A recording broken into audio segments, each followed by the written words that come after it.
Welcome, fellow Biafrans, lovers of freedom across the world. I welcome you to this amazing platform. Thank you so much for joining us on this very platform where we bring information that has to do with the Biafra Republic Government in Exile. Information that has to do with Biafran people. Remember, this is Biafra Exodus Hard Talk TV. In this platform, we say things the way they are. We bring information to your doorstep. Everything that has to do with the restoration of independent state of Biafra. We reveal all the evil of the Zoological Republic in this platform, and we bring it to your doorstep for you not to lose any information. If you have not yet subscribed to this very channel, please kindly subscribe. Click the notification bell so that you'll be notified each time we upload a video. You will be among the first to receive it. Like and share. Share to everyone, to family and friends, to all platforms. Information is power, and we must carry everybody along. Today, being the 28th of September 2024, I am going to share a very important message. This is an update that was delivered by the Prime Minister of Biafra Republic Government in Exile, Mazi Simon Ekpa, the Commander-in-Chief of the Armed Forces of Biafra. He gave an update on the situation of things in the restoration of Biafra and on the case of Mazi Nnamdi Kanu. Very, very important. Let us pay attention from the beginning of the end. You'll be glad you did. Let's hear from the Prime Minister, Mazi Simon Ekpa, the Commander-in-Chief of the Armed Forces of Biafra. Let's watch. Chief of Staff. Once again, I welcome every one of you on the progress we have made so far, especially on the issue of defense. Biafra defense has been very, very strong. We're getting stronger by the day. The Biafra Liberation Army and the Biafra resistance fighters has done tremendously very well. And I will invite the Minister of Defense to also have his 2-minute briefing the cabinet. Thank you.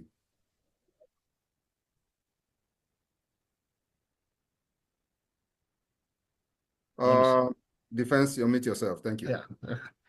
Thank you, PM. So, Biafrans, so I will tell all the cabinet members present. Just like the PM just said, the defense of Biafra land is very strong. Our men are very motivated.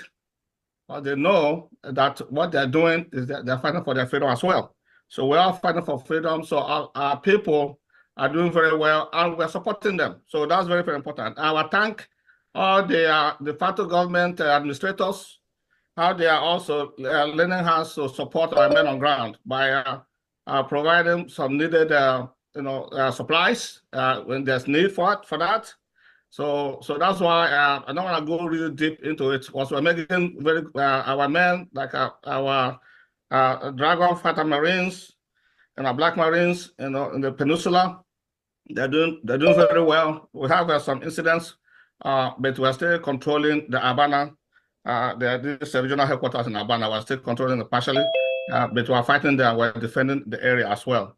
And also on all departments, all the command fronts and the Biafra land in the mainland, we're doing very well. No, we have some challenges in Imo State, of course, but it's nothing that we cannot handle. So our men, our gallant men are doing everything and they're winning. So we are winning. Biafrans are winning. So just to keep it there, all we need is support, more financial support, for the material that they need. So but we all have so far, we're doing very well and managing all the resources that we have. Thank you, PM. Let's leave it there. Thank you very much, Defense Minister, for that update.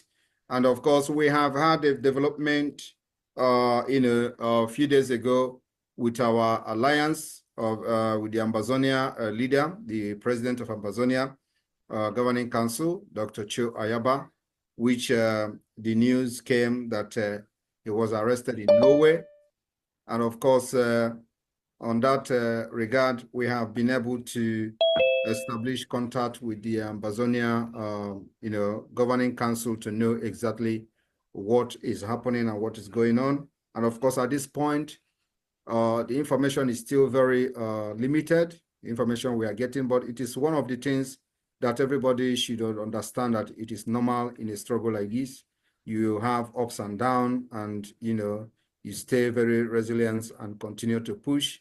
And at the end of the day, the end will justify the means. So I will invite the Director General of the Foreign Affairs Department or Ministry of the Biafra Republic Government in Exile and the Homeland, Professor Joy Irobi, to give us a brief of what we have gathered so far between the Ambazonians Alliance. Professor Joy Irobi, over to you. You have 2 minutes. Thank you. Okay. Good evening, dear friends. So to go straight, so I had a meeting with the Ambazonia team, and it was not, well, they were a little bit unsure, and of course, it's very understandable. A lot of things are ongoing, but it's kind of kept quiet. So what is important is that they wanted us Biafrans to speak strongly and condemn what is ongoing. And that's what we're also doing, using the social media to really speak strongly against what is ongoing, and also basically looking at the relationship between the Cameroon BIA with Switzerland and the tight relationship between Switzerland and Norway. It's all political pressure. So basically, everything is under control.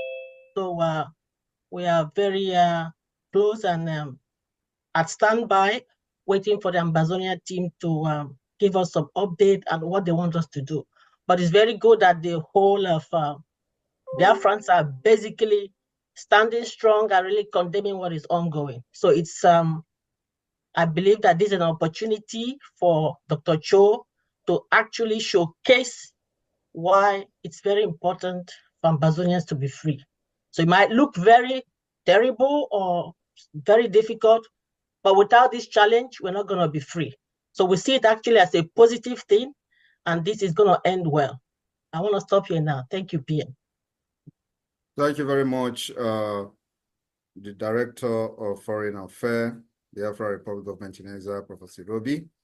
And of course, on the update from the last court appearance of the leader of indigenous people of Biafra, Mazi Nnamdi Kanu,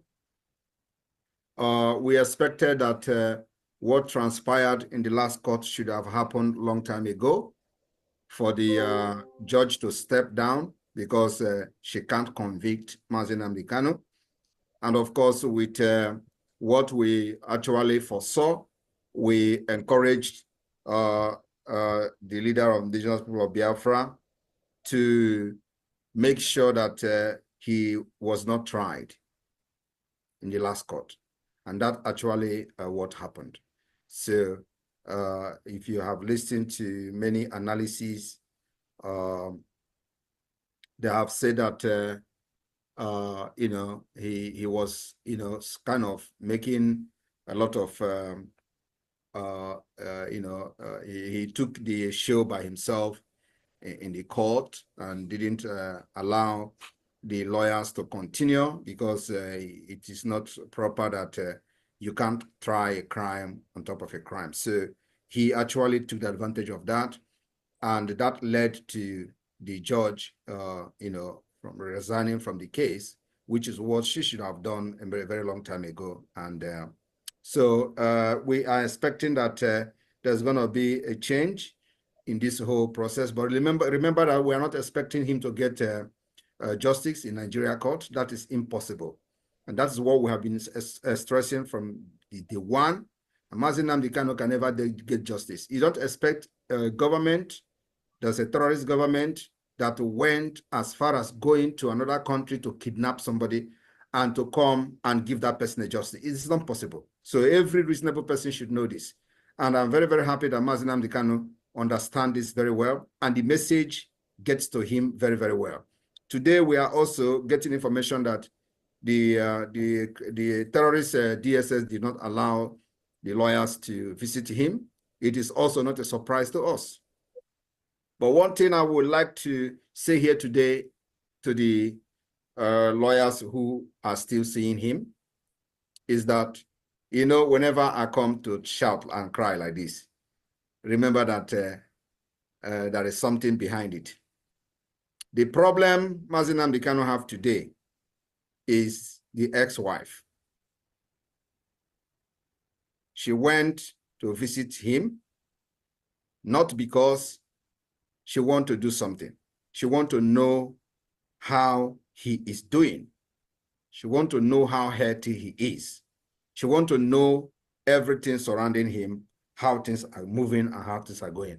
And she was very, very shocked that Mazi Nnamdi Kanu was sound, health, and healthy. So what did she do? She needed to come out and start causing confusion in order to escalate. When Mazi Nnamdi Kanu is already getting himself somehow, he wants to cause more confusion. So the more they limit, although she's not going to go there again for a very long time, but the more they limit anything, communication or contact with the woman, the better for Mazi Nnamdi Kanu case. She was directly involved in sabotaging Mazi Nnamdi Kanu in Kenya.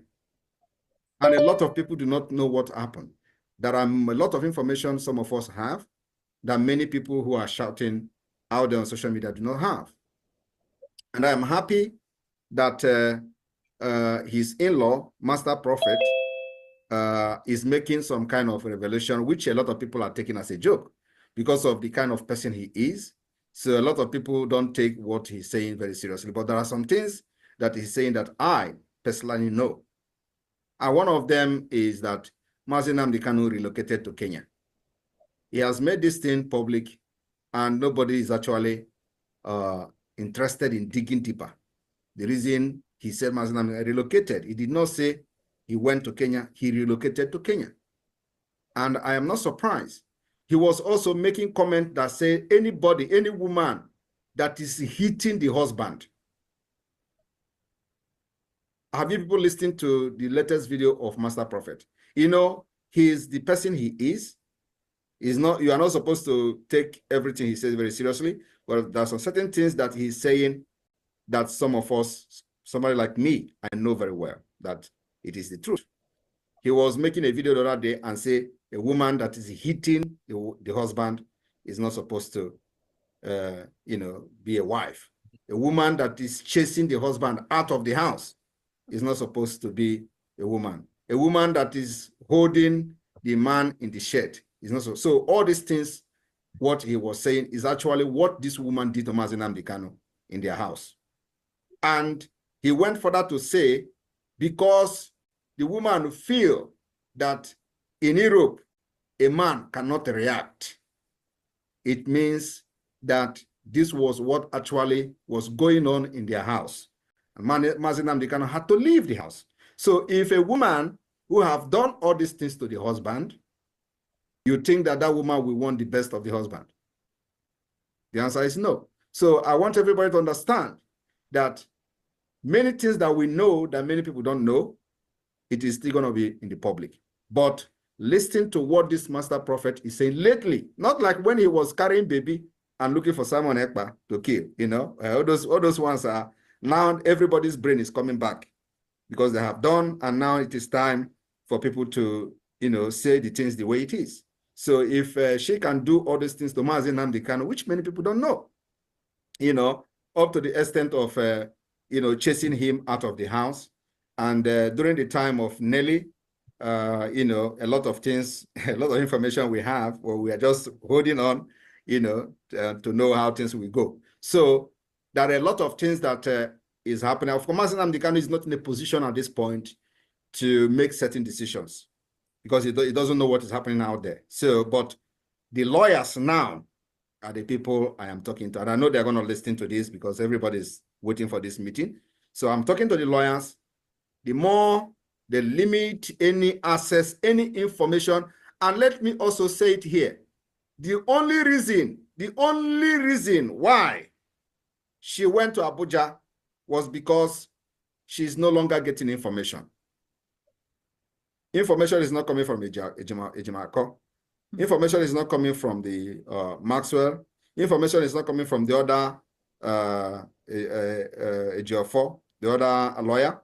So she was not getting information anymore, just like the criminals in the DOS. They're not getting information anymore. So she needed to go to see things herself, to know the condition of Mazi Nnamdi Kanu. And when she went there, she saw of which Mazi Nnamdi Kanu cautioned her, warned her very well that if you attack Simon Ekpa, you'll be divorced. Openly. She came back and she ran mad.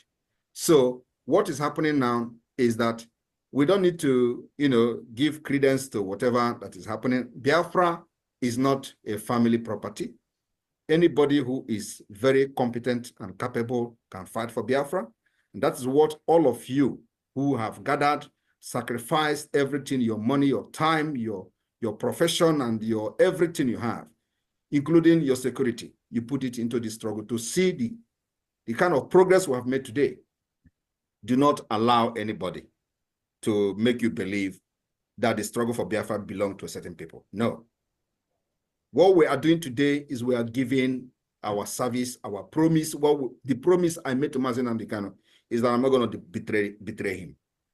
And as long as he have not betrayed Biafra, I will stand by him and for him till the end.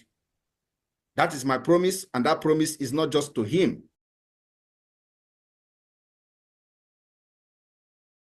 To bring you back to the age of the stone, thinking that Biafra struggle is for a family or for a certain people. No, it is not. We are only here to make sure that the promise we made to our fellow human being and our leader, Mazi Nnamdi Kanu, that we did not break that promise. And we continue to stand on this promise till he comes out. And if he did not back down on Biafra, we will continue to stand on the promise. But the good news is that, like I said, he is going to be released in a very historic way. I want you to listen to what he said in the last court. He said the persecution of Ndigbo will end with him because he knows what is going on. He knows that the end has come. He knows that we are going to be the end of this whole thing. He knows that by the time we finish with Nigeria, we are going to hand over freedom to our new generation. And that is where the whole persecution of Ndigbo ends. So if you understand that word very well, when I told you I am going to take word, I take word inside the heart of Mazi Nnamdi Kanu, that thing he said in court actually have, vindicated me, because it is in line with our thought. It is in line with everything we have said in this process of liberation. And of course, those who have been the criminals killing our people, he talked to them as well. You remember when our people were carried, when they pushed our commanders in Hilos, and they will drive them across Biafra land. They have killed this one, they have killed baby, this, they have killed that. You remember how they have killed our people? So he was talking to the criminals who were making kidnappings and killing our people. You know that there is the one they call Madubugo, who was the commander of ESN. That one is gallivanting in Abuja. He lives in government house. So that one was part of the kidnapping ring of Ifeanyi Ejiofor.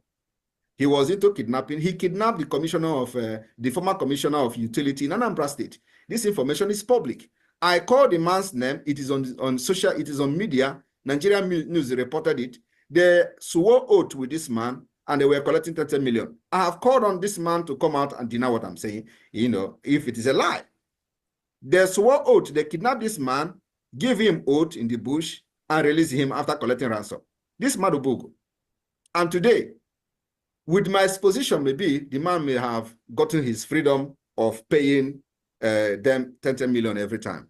When Mazi Nnamdi Kanu was kidnapped newly in 2021, this man was the one sponsoring them sponsoring the Ejiofor going to court in Abuja, just for formality. Every time that is court, this man will give them 10 million. And he give this 10 million to Madubugo. Madubugo will take cash and go to Abuja and give Ejiofor 3 million. I have every information. So now, this man, I have challenged Soludo. Your commissioner was kidnapped. Can he come to tell Biafrans or Nigerians who believe in Nigeria, who kidnapped him, who gave him oath? I already told him that oath they gave you will never do anything to you. And of course, which I believe he have realized by now, because I don't believe he's still paying them after the exposition. So now, Mazi Nnamdi Kanu was talking to people kidnapping people in Biafra land. He's talking to them. Today, ask yourself, why is that Madubugo, who was this ESN commander, is no longer going to the court to kiss Mazi Nnamdi Kanu? That is the question that everybody should be asking. They were the one who goes to the court to kiss Mazi Nnamdi Kanu. Why is he no longer going to the court? He was talking to those criminals. But you know what they do? They say, oh, he was talking to Samanakpa. What is Samanakpa a kidnapper? And fighting Nigeria government, Nigeria terrorist government, fighting the army who comes to kill our people, who killed the IPOB even when I was not in Biafra struggle. These are the people that our guns are against. And they know that very well. But because they have collected money thinking that will stop me, and they have not stopped me for the past 3 years. And here we are, you know, surging ahead into the declaration of the independent state of Biafra, the redeclaration and restoration of independence of that Biafra, and all of them are running mad.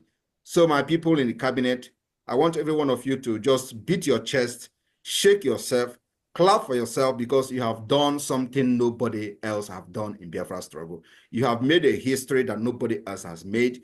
Today, because of you, we have scattered the entire United States Congress, and everybody is now posing with Biafra Charter.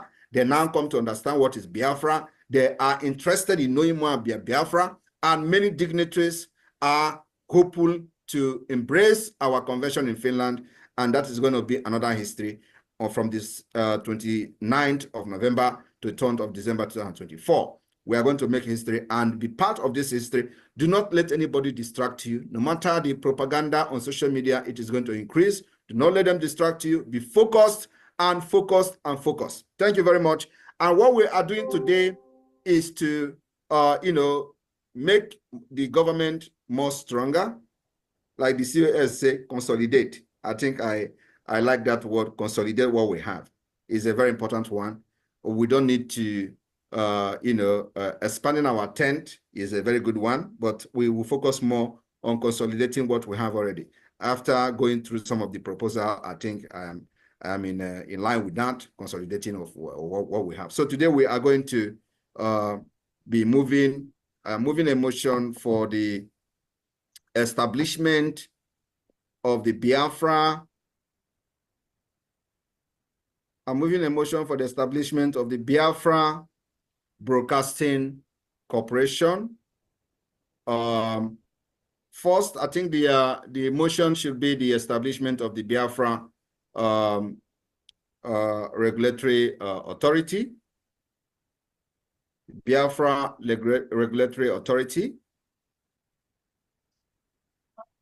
Then after that, we go into the establishment of the Biafra Broadcasting Corporation.